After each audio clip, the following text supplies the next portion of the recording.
So what's up guys, Master Rex naman. So ngayon may iti-testing naman tayong amplifier galing kay Broadway. So ito yung NBX10 1000 watts max power 2 RU amplifier. So igagat check natin and iti-testing natin sa ating unit. So simulan natin yung video. Check nyo na sa Facebook page ko kung saan nyo ito mabibili. And diyan ko lang ilagay yung mga updates natin sa vlog natin. So, ito muna yung harap ng NBX10 natin. So, meron siyang active, signal, clip, protect. So, may mga indicator siya. And dalawang individual volume sa bawat channel and switch. And then, sa likod naman, meron siyang sensitivity, stereo bridge, and parallel na mode. Tapos, low pass filter, high pass filter. So, dalawang crossover na yun sa isang switch. And grounding on and off. So XLR inputs. So yan, XLR inputs and link na channel 1 and channel 2 kung gusto mong mag-link. And speak on and binding post para sa kaniyang output terminals. And meron siyang para sa IEC cable, hindi siya built-in o nakalagay na katulad nito sa BX20. So ito detachable pa yung anyang kable. And yung kable niya is malaki din yung gauge niya. So hindi rin madali ito na uminit o masunog kasi malakas din kasi yung amplifier na to. So buksan na natin yung ating amplifier. So natanggal ko na itong screws na to. So buksan na lang natin. So nakabuksan na ganyan. So ito yung laman ng ating VX and VX20. So malaki din yung kanyang power supply and tanso yung gamit, hindi aluminum. And sa capacitors naman meron siyang ayan 10,000 microfarad 80 volts. Syempre gawang Broadway din ang capacitors. Ayan, makikita nyo may logo din siya ng Broadway. And then may dalawa siyang bridge diode. So 2 tiers power amplifier to, plus H power amplifier. So yung supply voltage niya, so tingnan natin yung supply voltage. Yung supply voltage niya is ayan 95 47.50 47.595. So yan yung configuration ng kanyang supply. So may may low amp and yung stepper niya. So yung steppers niya ito nandito sa taas, and kanyang power transistors is 1, 2, 3, 4, 5, 6, 7, 8, 9, 10, 11. So 11 na transistors. So boto ng 1000 watts max power, and yung RMS niya is nasa 850 to. So ayan, yan yung mga resistors niya. So ito yung mga para sa power outputs niya, and ito para sa kanyang step drivers. So magse-set up lang ako ng multi-tester para ma-checking natin yung voltahe ng output ng transformer natin and yung DC niya. So i-check muna natin yung AC voltage sa ating main supply para ma-check natin. Kasi kung tumataas yung AC supply natin sa outlet, tumataas yung output sa ating amplifier. So ayan, meron tayong 235 to RMS. So it means tataas yung voltage sa ating amplifier. So lagay ko na itong AC cable and set up ko yung mga natin, yung test probes natin. So nasaksak ko na and may naka-ground na yan sa ating common ground sa ating output. So i-on lang natin to. And mag voltage check na tayo dito. So AC pa rin ang reading natin muna. So AC yan 46, 47. So yung reading natin dito is ayan 47.5, 47 din dito. So sa high rail naman, so saan dito yung high rail? Ito, iwas lang tayo baka mag short. Ayan, yung rail natin is 94. Yan yung reading natin sa high rail. So mag-check naman tayo sa DC. Kung ilan yung DC na lumalabas sa ating low rail muna. O low amp. O 63 DC plus minus yan.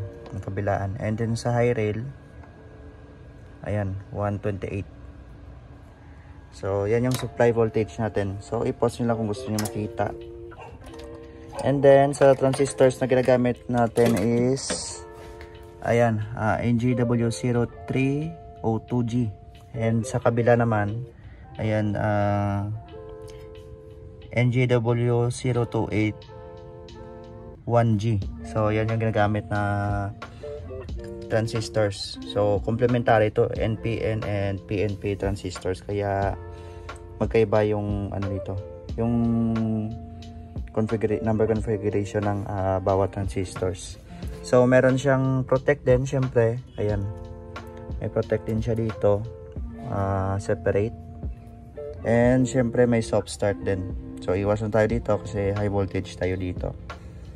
So ayan, hindi siya SMD yung piyesas na gamit, ano siya, through holes o malalaking pyesa, ayan. And pero sa buffer, ayan, SMD yung gamit.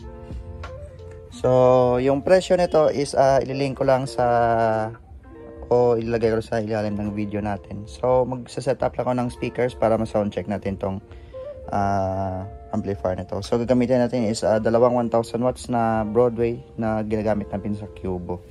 So stay tuned lang mga bossing. So ito na, isa-sound check natin. So gamit nating mixer is A1 to, galing to kay OX. So pinagluma na to ni OX pero ni-repair ko lang. And ayun, gumagana na. So direct na tayo sa amplifier. Wala na tong processors.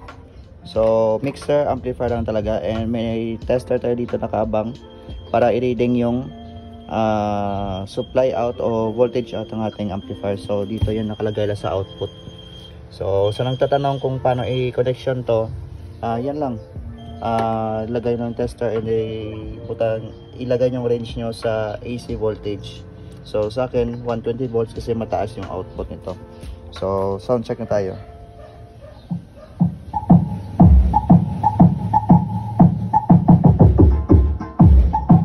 So yan, sa akin ang clipping, pero okay lang mag-clipping ano. So pumapalo yung voltage.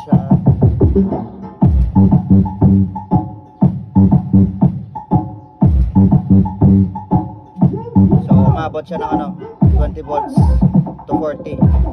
Stereo lang. So pwede pa naman nagtagal.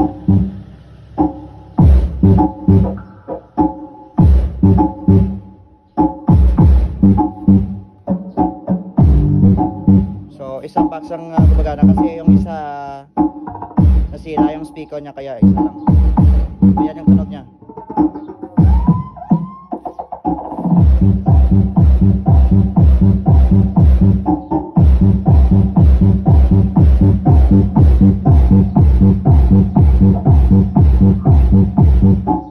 So umabot siya ng 50 plus volts. Pumapalo siya ng 60.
Broadway na 1K.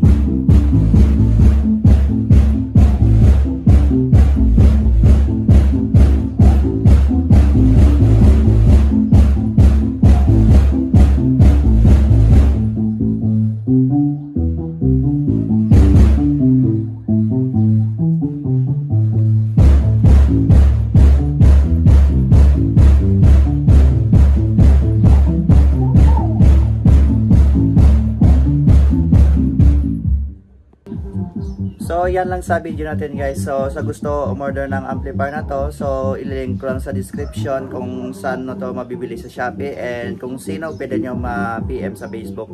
So ma-PM nyo si Paul Mark Malapitan sa Manila, so sa Bendick. So siya yun nagano ng Broadway doon sa Manila. So sa akin dito sa Iloilo, meron din kay Trap Soundworks sa akin and kay Timo X. So kung gusto nyo ma-PM si Timo X, pwede rin kung saan nyo mabibili itong Broadway na NBX 10 pala. So nabubulol na ko. So check nyo na sa Facebook page ko kung saan nyo ito mabibili, and diyan ko lang ilagay yung mga updates natin sa vlog natin. So yan lang sa vlog natin mga boss, and see you next videos.